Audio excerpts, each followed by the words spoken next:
Mga kalingap, hindi ako makapaniwala sa mga nangyari.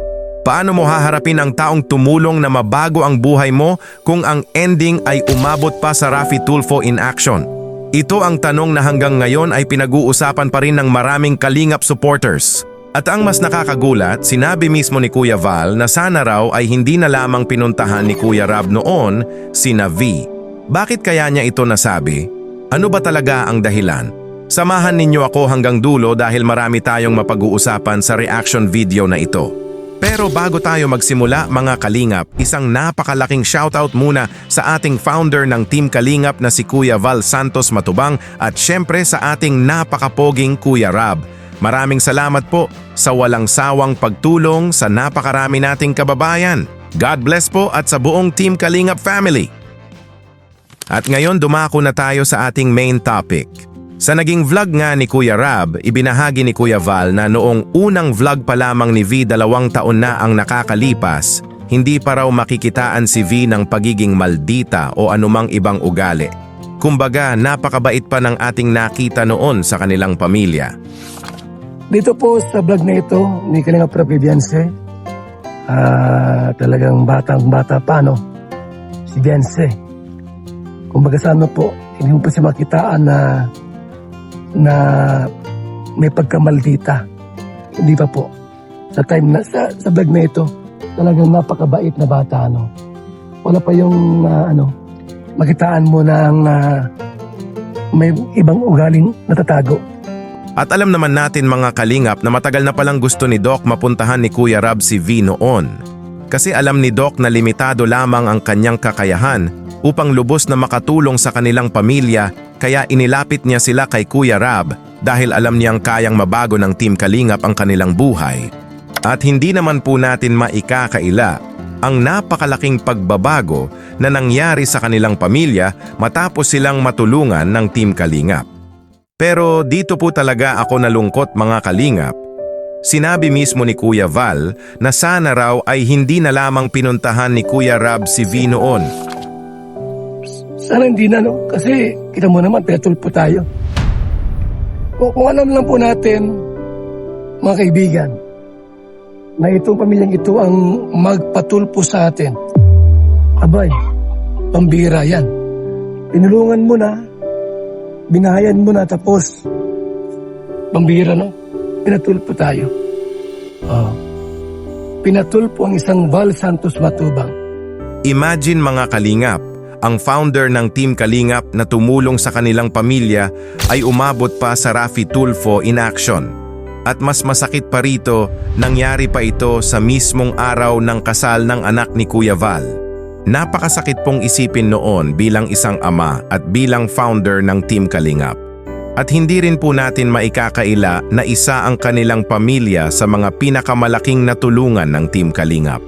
Sa mahigit 250 pabahay na naitayo, isa ang bahay ni na V sa pinakamalalaki dahil isa itong 2-story house na naisakatuparan sa tulong ng Team Kalingap at ng mabubuti nilang sponsors.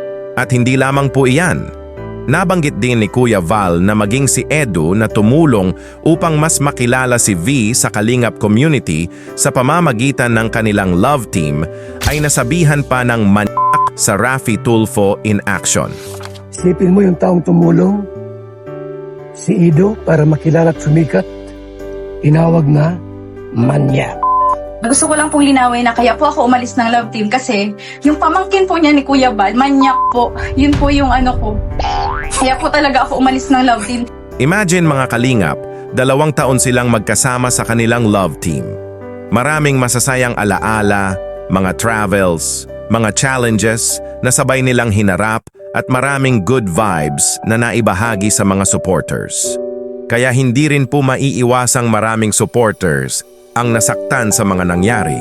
At isa pang nakatawag ng pansin ay ang naging pahayag ng mama ni V na hindi raw sila ang lumapit sa Team Kalingap upang humingi ng tulong. Hirap.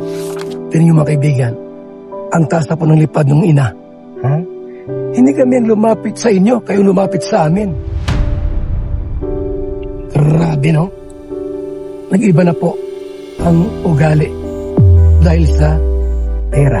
Subalit kung ating matatandaan, sa vlog mismo ay naibahagi ni V na matagal na niyang hinihiling na sana ay mapuntahan sila ni Kuya Rab.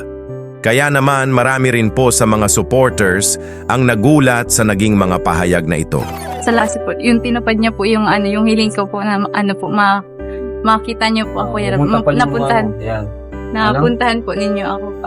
Yung kay Doc Love po. Hiniling mo na rin pala yun na mapuntahan namin. Puntahan kita. Ayun ay sobrang laking tulong po ng kalingap. Kaya sobra po nagpapasalamat ako. Hindi po namin maisuklian kung paano po namin maisusuklian ang ginagawa ng lahat. Hindi po kami magbabago kahit kailan. Pangako po namin yan sa inyo. Pangako po namin yan sa inyo. At ang pinakamasakit pa para kay Kuya Rab ay ang naging post ni V noong nakaraang buwan kung saan sinabi niyang pipiliin niya si Doc. Nasaktan talaga ako kasi syempre ginawa ko lahat para sa kanila. Diba? At malinaw naman po ang sinabi ni Kuya Val na wala namang masama kung doon nakalagay ang loyalty ni V. Karapatan naman po niya iyon. Nabasa niyo ba yon, mga kaibigan? Na kung sakali man po, ang pipiliin pa rin niya po ay si Dr. Love kaysa sa taong tumulong sa kanya. At yung pinangyari na po, mga kaibigan, nangyari po yun. No? Ang kanyang loyalty po ay na kay Dr. Love. Totoo po yan. Okay naman yun. Ang problema po sa kanila, sa Butilero family po, ang loyalty na kay Dr. Love, tayo naman po ay pinatulpo. Pinatulpo. At umaga sa po, umalis sa kalingap. Ngunit para sa maraming supporters, ang naging masakit ay ang mga pangyayaring nauwi pa sa Raffy Tulfo in action laban sa founder ng Team Kalingap na tumulong upang mabago ang kanilang buhay.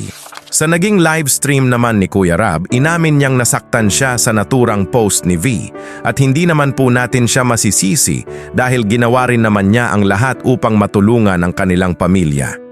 Mga kalingap, kung ating babalikan ang unang vlog ni Kuya Rab kay V, isa lamang ang kanyang pangarap noon, ang maging flight attendant at mailayo ang kanyang pamilya sa hirap ng buhay sa tabi ng dagat. Lahat ng ito ginagawa mo para sa iyong magulang, Opo. sa iyong pamilya. Ano ba yung pangarap mo para sa kanila, Beyonce? Gusto ko po sila ilayo dito sa lugar na ito. Sa lugar na to? At ngayon, natutupad na niya unti-unti ang kanyang mga pangarap. Nag-aaral na siya ng kanyang kurso at mayroon na silang magandang tahanan. Kaya naman talagang napakahalo ng emosyon ng maraming supporters sa mga nangyari kasi nang dahil ito sa Team Kalingap. Ngayon mga kalingap, nais kong linawin na ang reaction video na ito ay batay lamang sa mga pampublikong pahayag at opinyon ng mga sangkot. Bilang isang reaction channel, layunin lamang po nating magbahagi ng ating saloobin ng may respeto sa lahat. At heto ang gusto kong itanong sa inyong lahat. Kung kayo po ang nasa kalagayan ni Kuya Val, masasabi rin ba ninyo na sana ay hindi na lamang sila napuntahan noon? Kasi naman po mga kalingap, imagine pinatulfo ang taong nagbago ng buhay nila. Comment down below mga kalingap. Gusto ko pong mabasa ang inyong mga opinyon. At kung nagustuhan ninyo ang ating reaction video for today, huwag kalimutang i-like, share at subscribe para mas marami pa tayong maihatid na good vibes at reaction videos. Habang ginagawa ko po ang reaction video na ito, napatanong po talaga ako sa sarili ko. Bakit kaya may mga taong nagbabago kapag dumating na ang maraming blessings sa kanilang buhay? Noon, umiiyak sila dahil sa hirap ng buhay. Noong wala pa sila, simpleng pangarap lang ang hinihiling nila sa Diyos.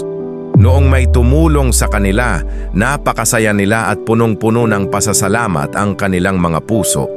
Pero bakit kaya may mga pagkakataon na kapag natupad na ang mga pangarap, may mga taong nakakalimot na sa mga taong naging instrumento ng Diyos para mabago ang kanilang buhay? Hindi po ito tungkol sa utang na loob habang buhay. Dahil walang taong obligadong ibigay ang buong buhay nila kapalit ng pagtulong. Pero naniniwala po ako na ang respeto, pagpapahalaga at pasasalamat ay hindi kailanman dapat nawawala. Masakit pong isipin na ang taong tumulong para mabago ang buhay mo ay siya pang masasaktan sa bandang huli. Kung tutuusin, pwede namang piliin ang kapayapaan. Pwedeng piliin ang maayos na pag-uusap. Pwedeng piliin ang pagpapasalamat kahit magkaiba na ng landas. Kaya siguro isa itong paalala para sa ating lahat. Kapag mas lalo tayong binibiyayaan ng Diyos, mas lalo sana tayong maging mapagpakumbaba. Kapag mas marami na tayong natatanggap, mas lalo sana nating alalahanin kung saan tayo nagsimula at kung sino-sino ang mga taong tumulong sa atin noong wala pa tayo. Dahil ang tunay na sukatan ng tagumpay ay hindi lamang kung gaano tayo kataas lumipad, kundi kung paano natin tratuhin ang mga taong tumulong sa atin habang tayo ay umaangat. God bless po sa ating lahat. Hindi po kami magbabago kahit kailan. Pangako po namin yan sa inyo. Pangako po namin yan sa inyo. You are the vine